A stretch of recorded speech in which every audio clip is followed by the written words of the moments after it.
The truth is, sometimes we get comfortable with the ordinary, sitting inside the lines others have drawn for us, when there is an entire blank canvas of a world waiting for us to trust fall into solutions to questions not even asked yet, to rise, revise, and recognize that remarkable is not only possible, but it is necessary.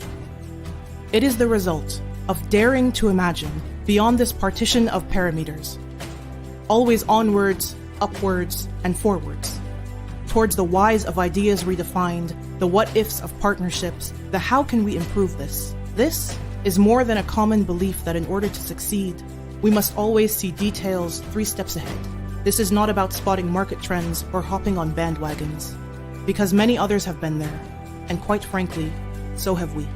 But we are also about people. Shorooq, the right fit in the right place, like perfectly timed happenings matching skills with partners already found, where the sum of parts can create platforms only teamwork lets you reach. No, not you, us, plural, collective, a home field advantage, expertise meeting the opportunity of what we did, are doing, and will do, investing in holding open doors wide enough for impact to walk through. So we continue being the outlier, the deviation, the above and beyond expectation, the ones uncomfortable with being ordinary. Today is the day. Join Shorooq Partners.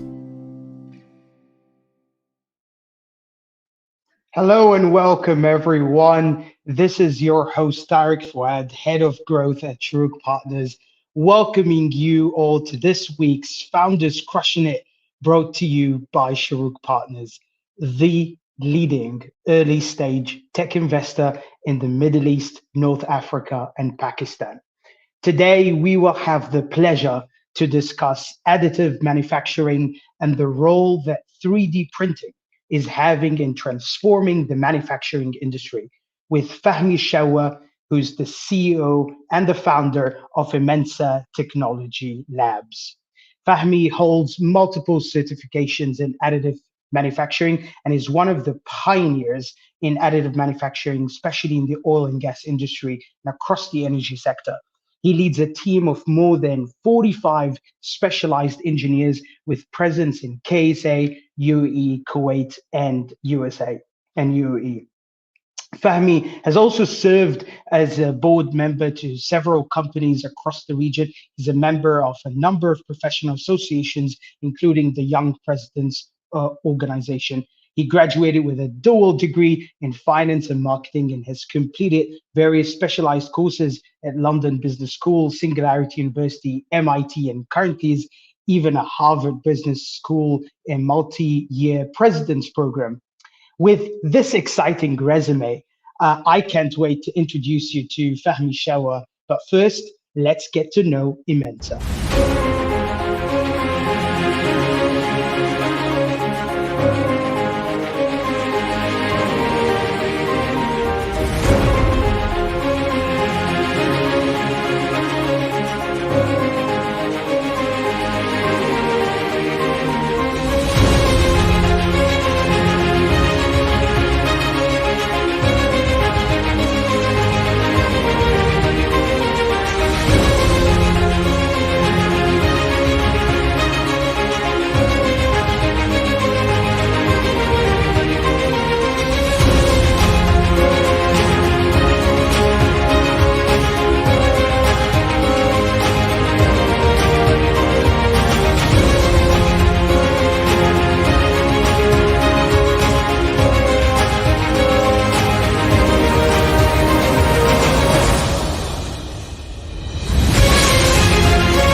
Fahmi, thank you so much for joining. This video gives me goosebumps.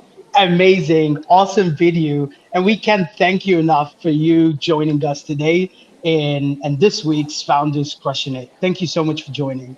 No, thank you for having me. Actually, thank you. And by the way, the bio, I think whoever wrote it, thank you because that was, I think, significantly augmented what my background is, enhanced what it is. So thank you. It was extremely generous.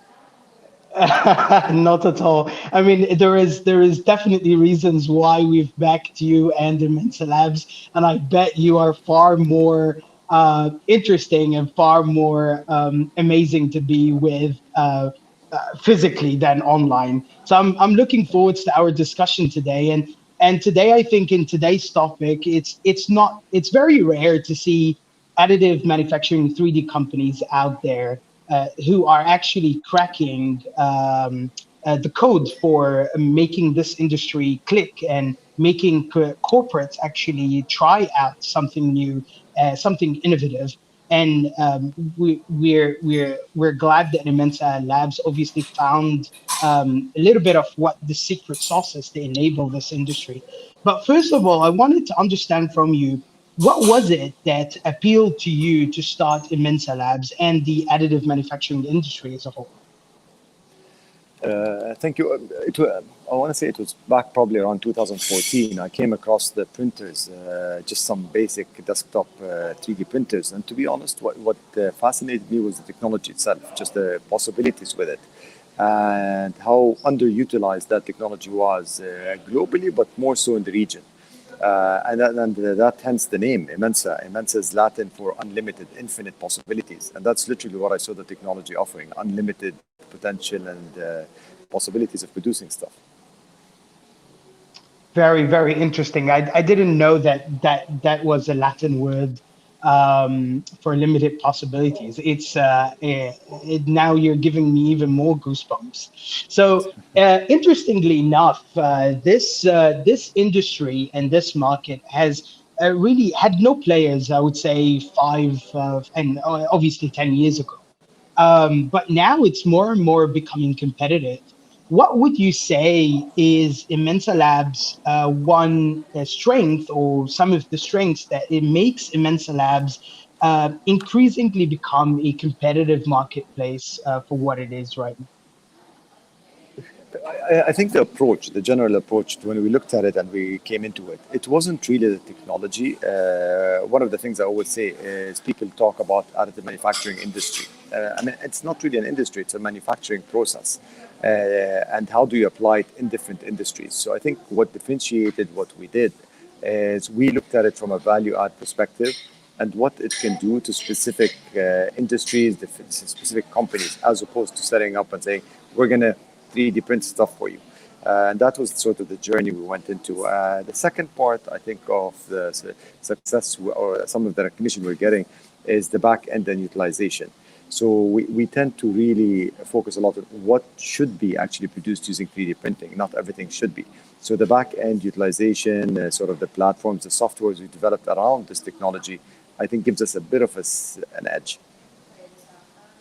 I would say, Fahmi, and I love what you just said here, but I think for the benefit of everybody watching us, and I would like to also remind everyone, for those who are watching us, follow us on our social media channels at Shorooq Partners. You'll find us on LinkedIn, YouTube, Twitter, and Instagram at Shorooq Partners. That is at Shorooq Partners. So Fahmi, for everybody's benefit, I would love if you could give everyone an overview of what Immensa Labs' value proposition is for corporates and businesses that you deal with. So, in a nutshell, what we do is we convert what was physical once in nature into digital nature. That's sort of the tagline we use. And practically what it is we go to large corporations, mid-sized corporations, even small ones, and look at the spare parts and the inventories they hold.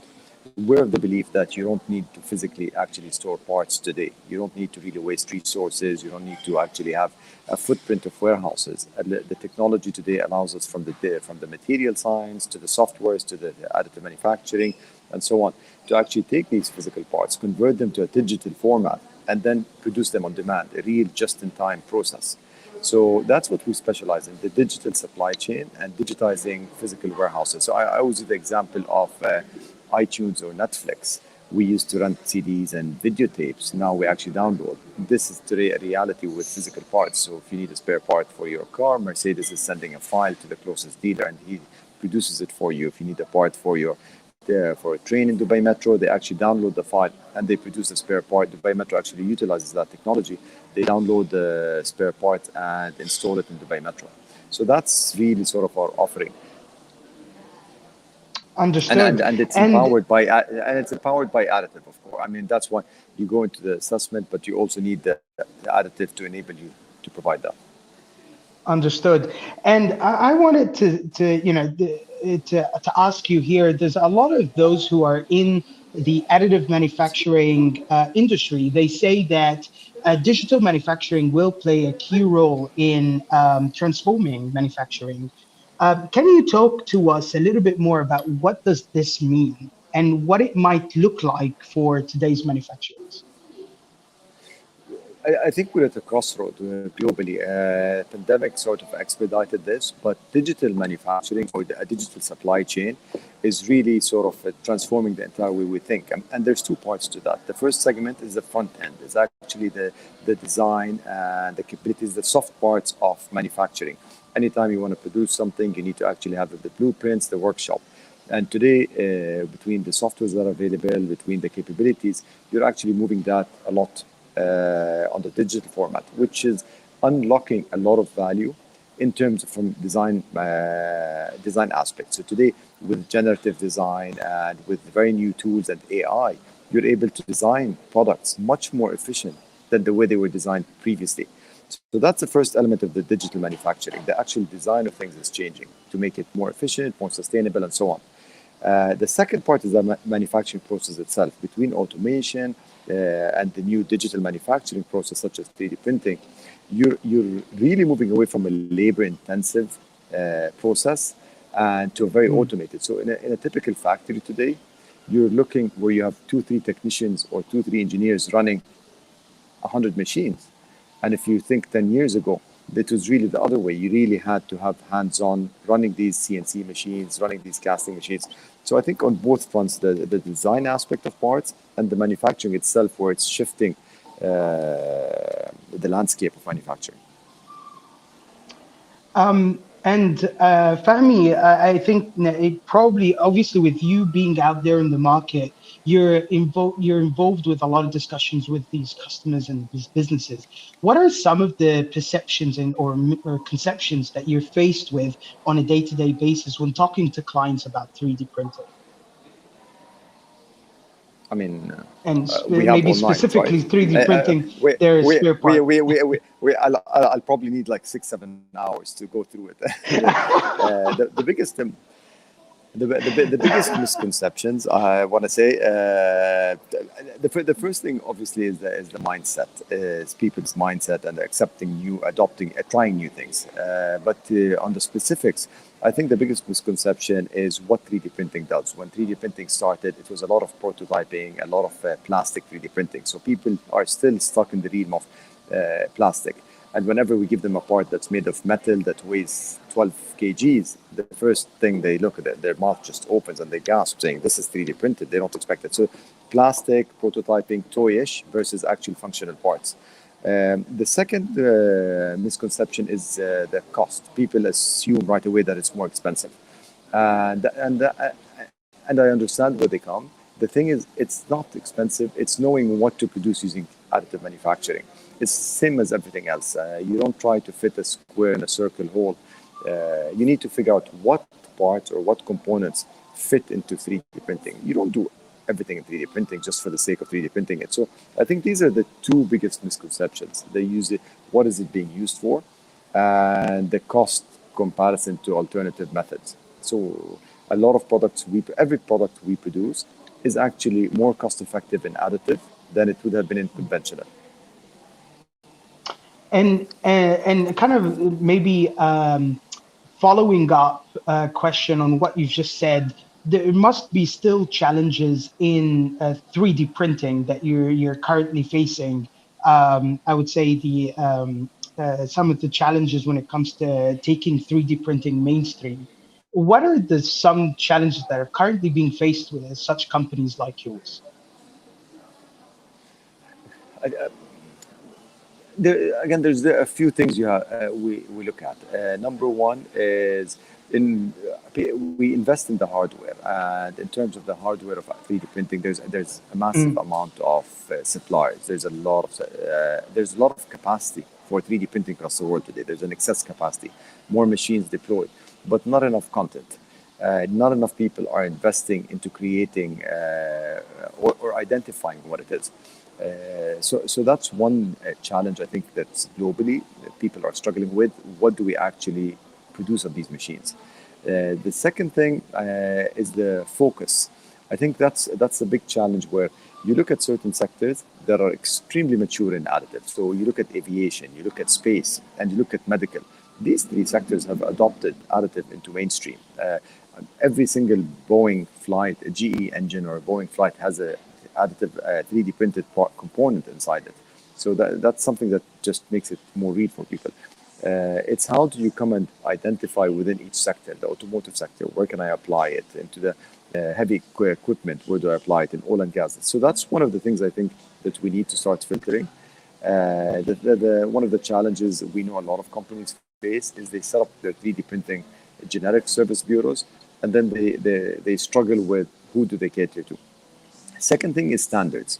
So until recently, a lot of industries like aviation and medical identified and certified additive manufacturing. They have standards around it. It makes it so much easier to navigate.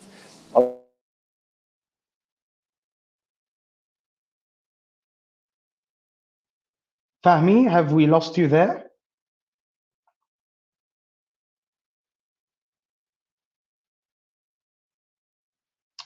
We probably have lost Fahmi. Can you hear me? Oh, sorry.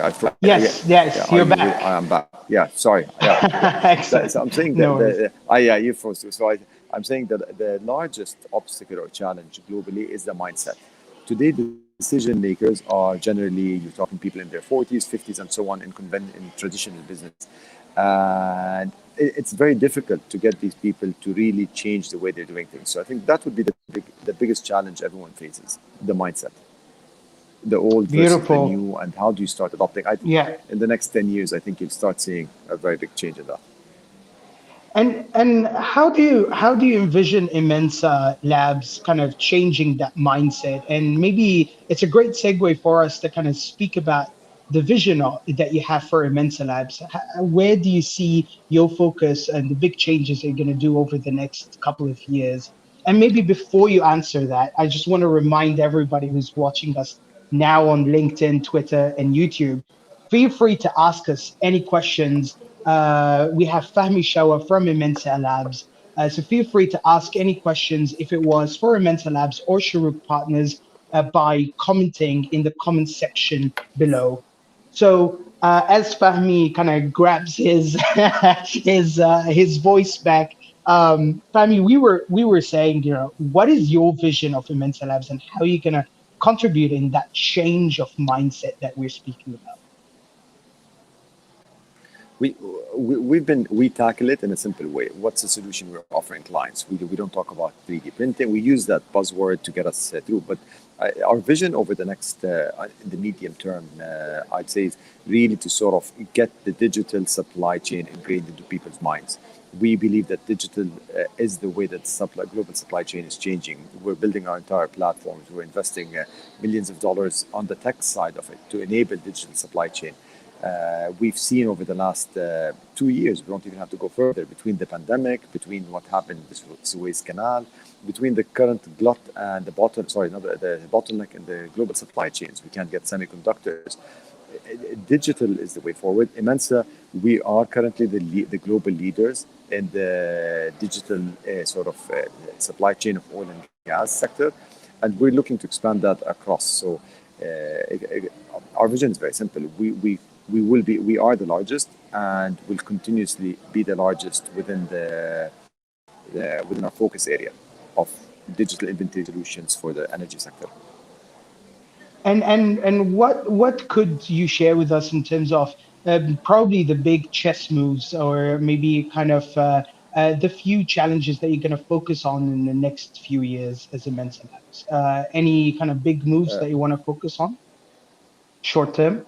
I'll tell you something that we haven't announced yet. Actually, you'll be the first to know that we've already set the grounds, and we should be launching in 3 new countries within the next 3 months. So today we're present in Saudi Arabia, we're present in the UAE, we've always had a sort of presence in Kuwait, and we have a small satellite office in the US. But in the next 3 months, we're going to significantly cover the region and beyond. So that's sort of one of the short term. One of the things that will be also, I think, released in the near future is our own sort of software package, where we have tools that we've customized that leverage artificial intelligence to really expedite digital supply chain. So these are in the short term. I think on the long term, I think there'll be more interesting stuff where we're literally going global probably in the next year and a half. I bet this has been very, very interesting, Fahmi. One question that I like to ask all the founders in Founders Crushin It is, if you were to describe your company in one word, what would it be? Other than Immensa, as an immense, I would say transformational. Transformational would be the word. I love it. Yeah, you. I mean, it's rare to see the name being, what you would describe the company as well. So well done on picking Immensa as a word, and I think transformational as well is It's very clear how you're doing that to all the manufacturers and the businesses and suppliers that are out there. So this is Fahmi. This has been very, very beneficial, very informative. I really want to thank you for this and for joining us. I'm just reminding the audiences that if they have any questions whatsoever, to comment in the section below and leave us a comment. Now, I would love to show you a comment from Yusuf. Yusuf has said extremely confident and competent explanations. Thank you so much, Yusuf, for your comment there. I really also want to make sure that everybody that is tuning in to subscribe to our channel. Make sure that you click the bell button so then you can receive all our notifications. Remember, we are available online at Shorooq Partners. That is on LinkedIn, Twitter, Instagram, and YouTube. And we have also created, you can also, as a founder, you can also reach out to us at deals@shorooq.ae. We really have had a pleasant time with Fahmi, and I also want to thank all of those who are engaging with us on LinkedIn. Fahmi, probably you've missed some of the beautiful comments that I'm receiving. Tariq Bilani has just said, massive plans for the future and excited to see what comes next. So this is some of the beautiful comments we're receiving here, Fahmi. And then we have also Hani Murad, who's thanking us and thanking the program. And then he has a question to Fahmi. We're kind of losing Fahmi, but he's back now online. I do apologize. It's okay. Don't worry about it. It happens. But Fahmi, we have a beautiful question here from Hani. He's saying, as part of scaling Immensa's footprint, how has the experience been in dealing with government regulators? I think we're at right now. We've just been super privileged and lucky because if you look at the government regions across the government, whether it's be Saudi Arabia or the United Arab Emirates, they're all trying to empower localization. They're trying to empower innovative companies, and I think the support that they've been giving, is not something we'd have seen 5, 6, 7 years ago. They're trying to really facilitate, they're trying to really to educate, they're pushing on government companies and private companies to actually start experimenting with new ways of doing things and new technologies. So I want to say we've been lucky. We've been lucky. The timing couldn't have been better. Beautiful, beautiful. Thank you so much, Fahmi. We have a fan here, Tina Daher from Shorooq Partners, saying A+ founder indeed.